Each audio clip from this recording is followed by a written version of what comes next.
Welcome to Financial Journeys. My name is Daksh Bhosle. I am 8 years old. And my name is Saili Bhosle. I am 9 years old. In this video, we are going to talk about Michael Gerard Tyson, who was born in 1966, New York City. He is an American professional boxer, known as the baddest man on the planet.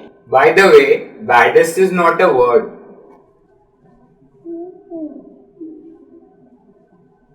He is considered as one of the greatest heavyweight boxers of all time and still holds the record for the youngest man to win the title at the age of 20 years. This is a portrait of Mike Tyson. This is made by my mother. We thank our mother for that. And please subscribe to Financial Journeys. Welcome to Financial Journeys. My name is Krishna. I am 17 years old. Mike Tyson, the world's youngest heavyweight boxing champion. Net worth of over 2000 crores. 50 wins, of which 44 were knockouts.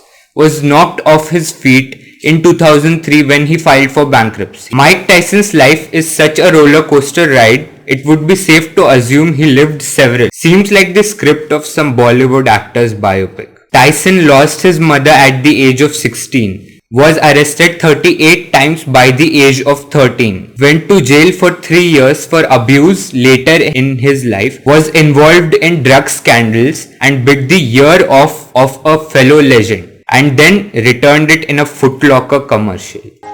I'm sorry, Evander. It's your ear. But perhaps the most astonishing part of Mike Tyson's life is its financial aspect. Mike Tyson filed for bankruptcy in 2003 with debts of over rupees 22 crores. Not the biggest personal bankruptcy in the world.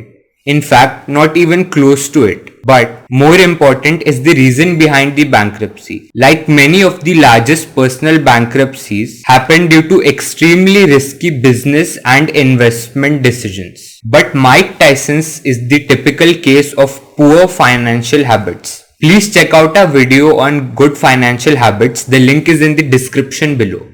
Mike was one of the highest paid sports professionals of his time. At the peak of his career, he had a net worth of over 2,100 crores and was earning about $30 million per fight. Mike's most lavish spendings include a car collection worth over rupees 4 crore, which also included a rare Jaguar XJ220, which was the fastest car then. Certain of these expenses seem just outrightly unreasonable, such as a bathtub worth rupees 18 crore made out of 24 karat gold, which Mike was forced to sell for just half of its price later on. Parties worth millions of dollars and pets such as 3 Bengal tigers and 3,000 exotic pigeons, many of which were over thousands of dollars each.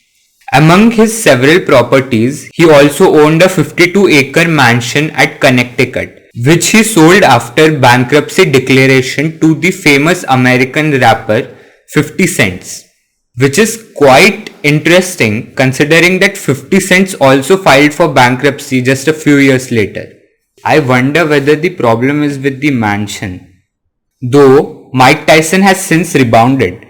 Currently he has a net worth of around 25 crore rupees, a far cry from his net worth during his prime. Though you have to believe me when I say he is one of the lucky few.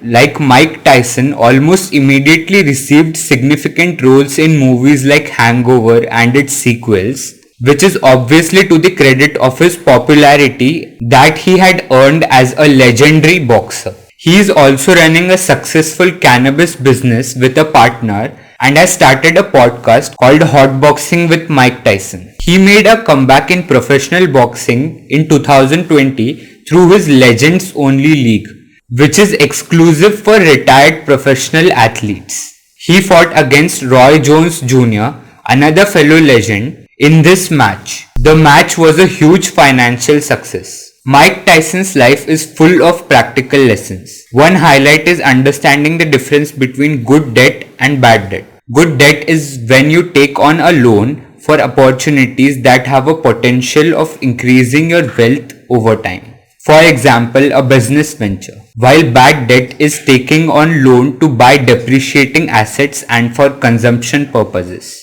The thing about debt is that when you have a good purpose for taking on a loan, bank and other institutions are always ready to renegotiate and restructure your loan when you are facing difficult times.